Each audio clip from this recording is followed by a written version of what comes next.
Okay,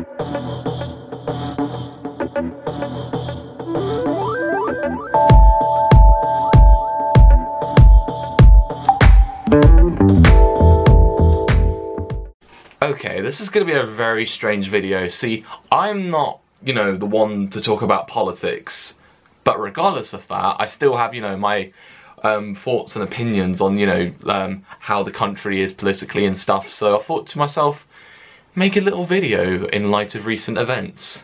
What is going on, everyone? How are you doing? Hope you're doing good, because it is good to feel good, and I say that in pretty much every video. And today, I wanted to just have a discussion on British politics, because there's just so much that's happened in the last 12 months that, you know, I feel like there's stuff to talk about. And obviously something big was announced the other day, and that's going to be happening in a few months' time. And I thought, you know what, talk about, you know, where we are as a country politically and stuff. But as I say, I'm not the most political person to, you know, talk about you know, matters like this, but hey, I still have my opinions. The first thing that's kind of coming off of this is the whole vote on the EU referendum. Now I know this is like, this happened last year, but you know, I was away at the time at the referendum, or Brexit as it's more commonly known, happened. And just, yeah, let's talk Brexit, people, even though it's kind of old by now and we're already leaving the EU, so yay for that. Of course. So last year there was this big in and out vote for whether we should leave the European Union or not. The United Kingdom was part of the European Union since 1973, and oddly enough that was a referendum to determine whether we should join the EU or not. And then last year David Cameron announced that there would be this, you know, this big in and out vote on whether or not we leave the European Union. And this happened while I was away out in California last year for VidCon. What happened was just literally I had my phone on the whole time, just seeing all like the places that were saying, oh, this place has voted to leave, or oh, this place has voted to stay. And then all of a sudden the final result was announced, and it was 51.9% to 48.1%. I don't even know what the figures were, I need to check. Yeah, it was exactly that, 51.9% voted to leave, and then the 48.1% voted to stay. And I just thought to myself, what the actual fuck? Like, I was out in California having, you know, a good time, and suddenly I just hear the news, oh, we've voted to leave the European Union. And it really bummed me out, like, just when I heard the news, I was just so disappointed I was. And again, I'm going to mention how disappointed I was. I never actually registered to vote. Like, I could have registered for postal vote to, you know, have my say, and I really regret, you know, not actually having a say whatsoever, like not registering for postal vote, saying, oh yeah, I would have, like, to be completely honest, I would have voted to stay. That's where I stand on our position in the European Union. I would have voted to stay. But obviously, I never had my say, and as a result, who knows, maybe my say could have had some, you know, some major impact in it or something, but it didn't. And of course, you know, that happened. We voted to leave. And as I said, I was so disappointed, and also I saw the news after that David Cameron had announced his resignation as Prime Minister. And I think my whole position on, you know, the vote to leave the European Union was that it just took place in the wrong place at the wrong time. I feel like the referendum took place in a time where, amongst a lot of fear-mongering and misinformation, I feel like there was a lot of lies about the Leave campaign. Just so many promises from these politicians saying, oh yeah, this is gonna happen as a result of leaving the EU.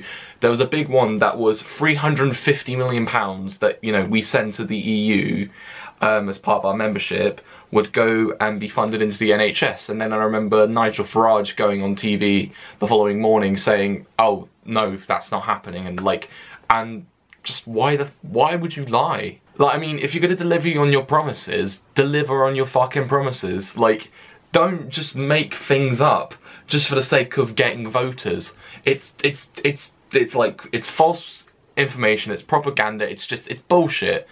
Don't make up lies. And this is why I don't like politics as a whole, because I feel like there's a lot of liars in politics. But again, as I say, I have my opinions. So after David Cameron announced his resignation, of course there was this election in the Conservative Party on who would become the next Prime Minister. It's like a competition or something. Well, it is a competition in a way, an election is. But yeah, obviously each candidate would start stepping down, and eventually Theresa May became Prime Minister.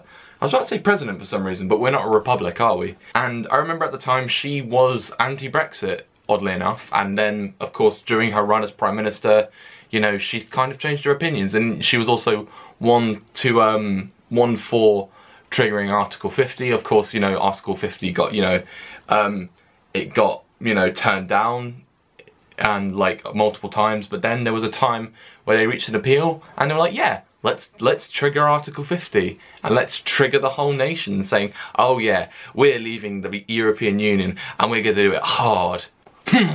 At this point in time, we're like, oh yeah, we're gonna leave European Union. There's no reversal. I know it's pretty shit that there's no going back from this. Like, and I remember this, after the referendum took place, saying, oh yeah, let's petition for another referendum. It's not gonna happen. We voted that, you know, we're gonna leave the European Union. There's no going back from that.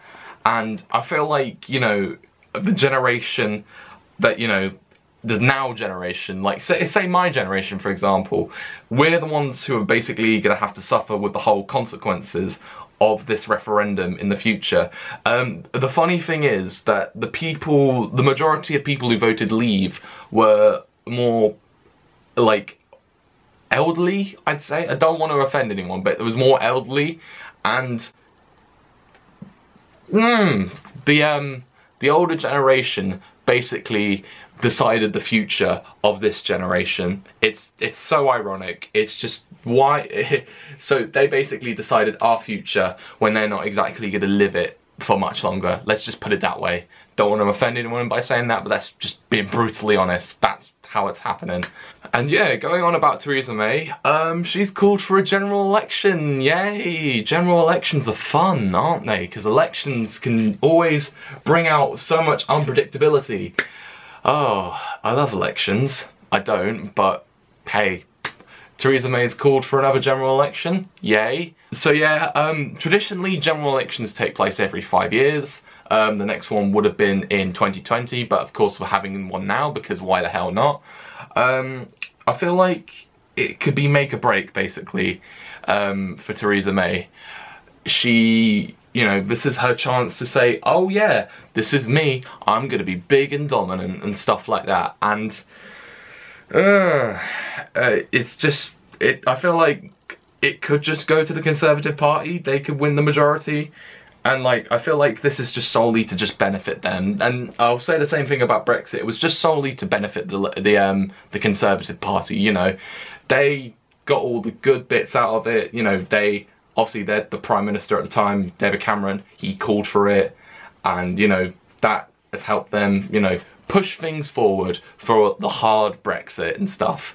And of course, with the general election taking place, I feel like, you know, we need to discuss things. With this general election, what I will say is, I'm not going to vote Conservatives because, you know, they've provided a lot of bullshit over the years, you know, they've treated us to just, they've basically delivered empty promises. That's what I feel like, you know.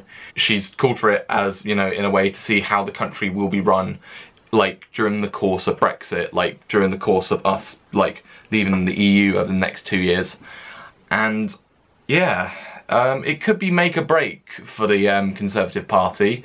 It's just basically them saying, this is our chance, you know, solidify ourselves as the big dudes and the big dudettes. I didn't want to be sexist there, but yeah, this is make or break for them. Basically, this is Theresa May's chance to say, oh yeah, I can be a good Prime Minister, or it could be Jeremy Corbyn's chance to say, oh yeah, the Labour Party might be in shambles, but you know, this is the chance to redeem ourselves.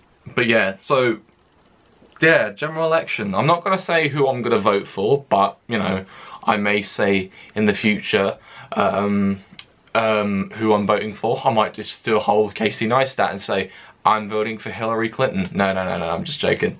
But, I like to keep things personal. I probably won't, you know, discuss it, you know, in depth.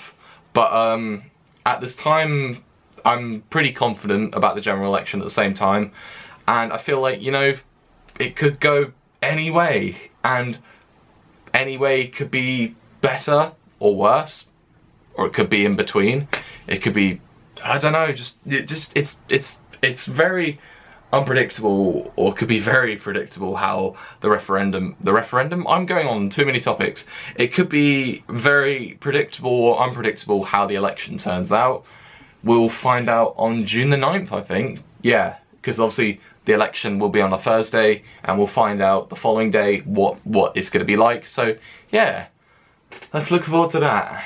And hopefully in this election, you know, I feel like if it's a, you know, a good result, a good majority for a certain party, then, you know, this could be, you know, the result that, you know, helps us through the process of Brexit over the next few years. Because I'm so worried, you know, about Brexit as a whole.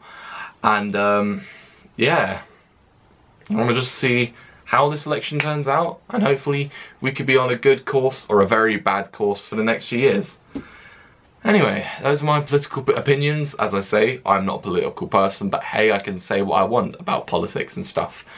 So yeah, thank you very much for watching, and like, comment, subscribe and share the love. See ya!